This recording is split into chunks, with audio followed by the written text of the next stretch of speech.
everyone, my name is Holly and I'm the editor of International Airport Review, and I'm joined here by Yvonne Moynihan, Chief Corporate and ESG Officer at Wizz Air Group. So Yvonne, thank you so much for joining me today. You're very welcome. Delighted to speak with you. So firstly, Wizz Air is Europe's fastest growing and also the most environmentally sustainable airline globally. That's quite a big statement. So can you please tell me what makes you say this? So are you focusing on the fastest growing part or the most environmentally?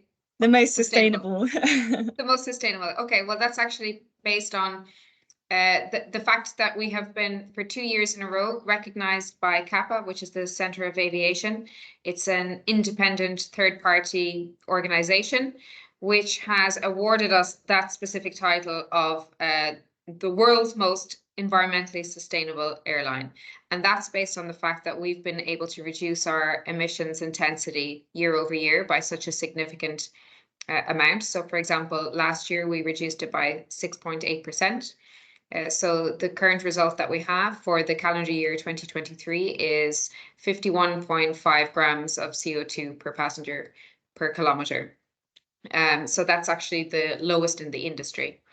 And by comparison, if we look at Ryanair, I think their goal is to be 60 grams by 2030. And if we look at the number 2 and number 3 globally in terms of results of emissions intensity by CAPA, that's Indigo in India and Pegasus.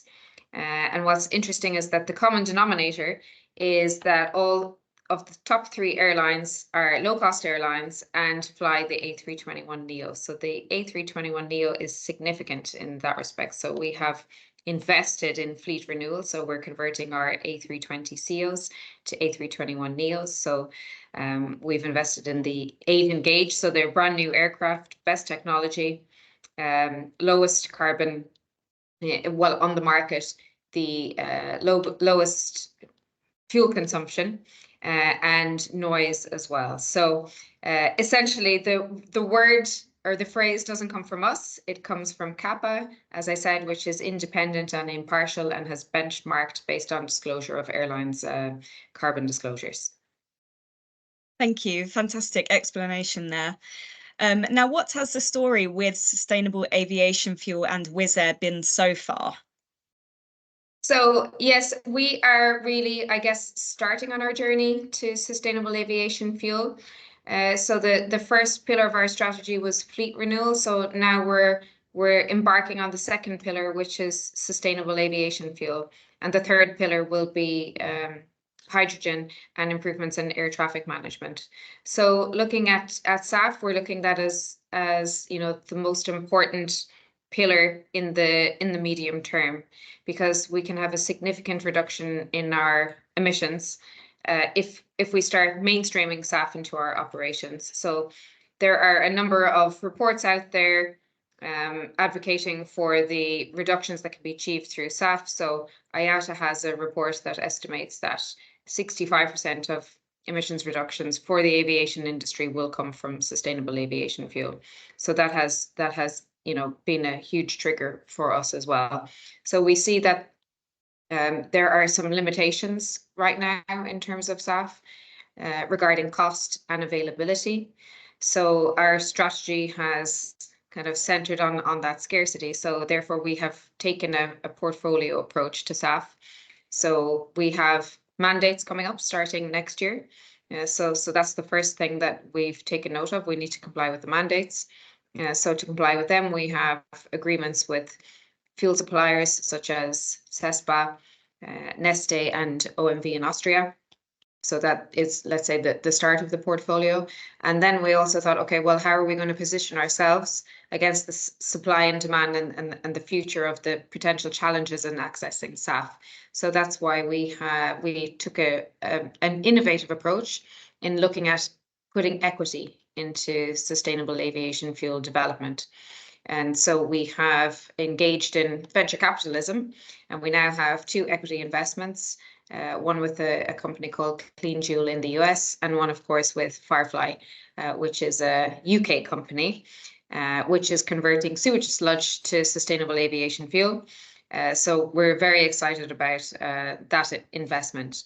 And then I guess as another strand to our SAF story would be that we are engaging in advocacy.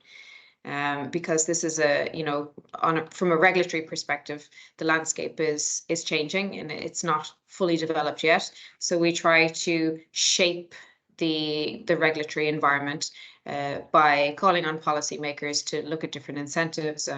We support the Refuel EU legislation, and we hope to see similar ambitious legislation and policy incentives in the UK as well. Yes, you mentioned yesterday, actually, at the press conference in London for Firefly, that the US, was it 92% of the world's SAF has gone through the US? 90% of the world's SAF 90%. is used in the US. Yes, I think last year they produced something like 16 million gallons of SAF, which is quite significant. And we have good relationships with some American partners, because our main investor, Indigo, is based in the US. So we speak to the other airlines, and we understand that they have regular operations and several offtake agreements in the US compared to the EU, which is we're still not mainstreaming the uplifting of SAF. Mm. We're a little bit behind, and I think that's because there's so much production compared to the EU at the moment. And I gave the figure yesterday as well, that in the EU, all we're capable of producing at the moment is 0.24 million tons of SAF, and so we need something like 3 million by 2030. That's quite a staggering statistic. Yeah. So thank you for sharing that. Now, of course, the press conference that I mentioned that took place yesterday, that was, of course, for the company that you mentioned, Firefly Green Fuels, who, like you said, are converting human sewage sludge, more politely referred to as biosolids, into SAF. So super exciting, really innovative. So what is Wizz Air's involvement in this exciting project? And I mean, you mentioned it before as well, SAF is currently very much more expensive than jet fuel. So have you been given any assurances as to the price that they're going to be selling it to you, so that you don't have to pass on this price to your travelers? Because, Wizz Air is a low cost airline, of course. Sure. So maybe I'll talk about our investment in Firefly first. So the investment is really twofold. So we have an equity share in the company, and right now we're supporting the research and development phase.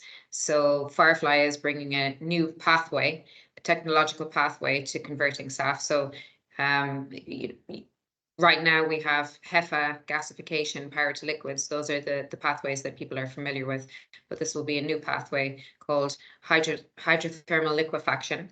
And so that needs to go through a certification process. So we're supporting on that side at the moment. In addition to that, of course, we have agreed an offtake agreement for 15 years for the supply of 100,000 tons of SAF over the 15-year period. And so we're excited about that, because it's the feedstock in particular is low cost, it's very abundant, it's biogenic, so there's no competition with food. The cost of production is also quite low as well compared to other feedstocks. And so because it is such a renewable source, that makes it low cost. So for us being driven, we're very much cost driven as a low cost airline business. And so the merging of low cost feedstock and low cost operations is something that makes a lot of sense to us. So in terms of the cost, then, I mean, this is why we have put equity into SAF, because we can have, let's say, a better control and strategically place ourselves in front of the evolving dynamics of market supply and demand. I won't talk about the commercial terms of the agreement, but there will be, a ceiling. Of course, there are no clear pricing in the future right now, but we have mechanisms for certainty, which will be involved. And because of that, we're hoping that, well, the ramp up in production of SAF will ultimately lead to lower cost of production, and so the cost overall will well, maybe not be on par with the cost of Jet A1 fuel, but close to it. And of course, there will be certain incentives where we can offset or mitigate the use of SAF. There will be some carbon cost savings that we can achieve from the use of SAF as well, due to allowances obtained through legislation. And therefore, with that in mind, we would, our aim would be not to pass the cost on to the customer. That's not part of our business model. Our business model is low fares. And so we will try to avoid as much as possible that this cost will be passed on to the customer. Glad to hear it, because I fly Wizz Air quite frequently myself. Great, yes. Well, our customers are price sensitive, so it's very noticeable when the prices, if they're too significant, our customers will go elsewhere. So that's why we keep them low. Absolutely. Now, what are Wizz Air's ambitions around SAF in general? So, I mean, to mainstream SAF would be the ambition. We have announced yesterday as well that we have the aspiration to use 10% SAF in our operations by 2030. So the EU mandates provide that we would need to use 6% SAF by 2030 anyway. So with our various different investments, we would hope to, and if there is a significant ramp up or scale up in production of SAF, then the 10% SAF use would make a lot of sense for us. And then, of course, there will be a further ramp up required to meet the other milestones in the future and to get to net zero eventually. So for us, SAF is the holy grail of decarbonisation, and it's definitely, for aviation, it's the easiest solution in the short term because it's a drop-in fuel. There's not a huge amount of infrastructure change needed. What's needed is the production of it, and we can see, we're very confident from the various different industry collaborations that are ongoing at the moment, and various different organisations. The Jet Zero Council in the UK. Within the EU, you have there's a Renewable Fuels Alliance as well. And from those organizations, there are pipelines of projects that are ongoing, and incentives to invest and scale up SAF production. So we're confident that by 2030, the conversation will be very much that SAF is part of normal operations. That's fantastic. You've sort of answered my next question. I was going to ask you if you think SAF is the silver bullet to decarbonising the aviation industry. Yeah, brown gold, we call it. So, yeah. I love that. And what are the barriers for airlines then in the use of SAF? Well, I mean, primarily it's cost and it's availability. So, if we start using cost right now, it doesn't make sense for a low cost airline, because we don't have an incentive to offset the cost, as we don't have the SAF allowances available from the Refuel EU or from the ETS regulation available to us now. And so it wouldn't make sense to right now increase our cost. However, once the mandates come into play and legislation becomes effective, then it makes sense to start using SAF. And then, so with cost, of course, the other problem is availability. So we are primarily based in Central and Eastern Europe, and there is little to no production of SAF on a local basis. Any of the SAF that will be available for 2025 will be trucked in from Scandinavia, most likely. And so there's that scarcity and availability on a local basis. There are only a couple of airports right now which have SAF available for uplifting. Schiphol in the Netherlands and Heathrow in the UK. Those are both primary airports. We don't fly predominantly to primary airports. We focus on secondary airports. So it's that accessibility and availability of SAF is a barrier in the short term. There will be some flexibility provided for a transition period in terms of claiming SAF elsewhere, but we would need more regulatory clarity on how a book and claim type of system could be incorporated into the regulatory framework, because for airlines like us, sometimes in the periphery of the EU, we won't have that ability to uplift SAF at airports on a regular basis. Thank you so much. That's fascinating.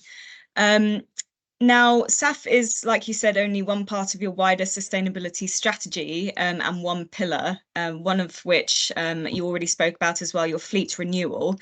However, you mentioned just very briefly that the two other pillars are hydrogen and air traffic management.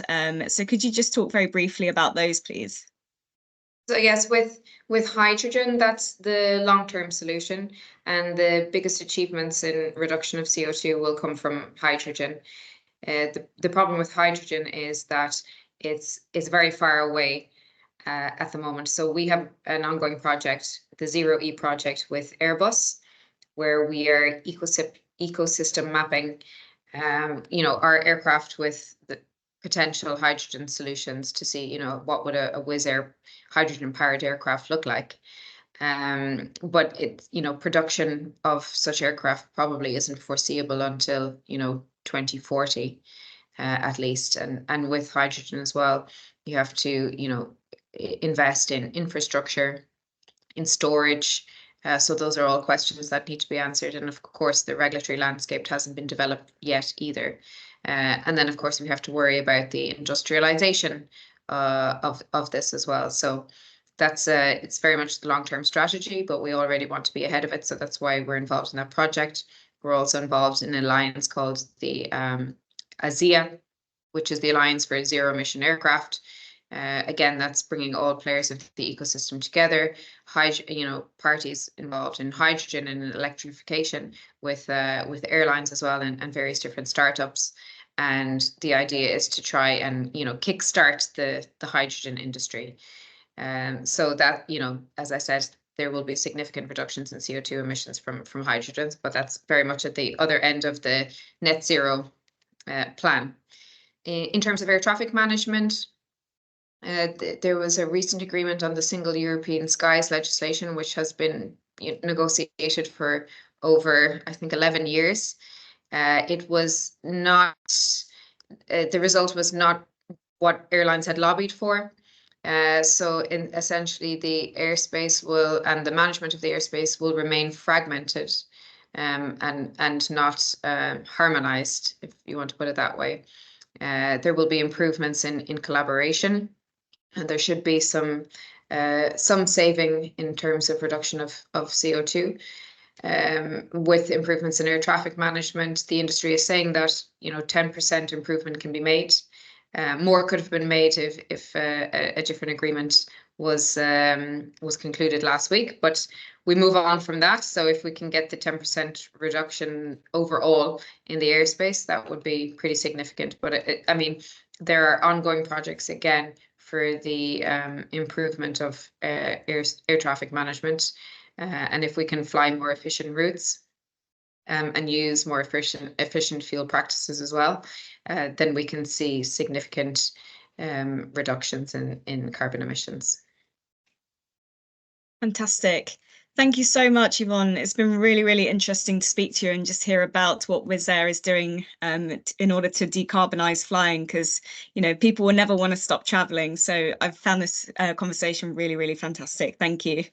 Good, thanks very much. Yes, we see as well that demand for flying is still there. So it's not about stopping flying, but about making improvements in sustainability and making the industry more responsible.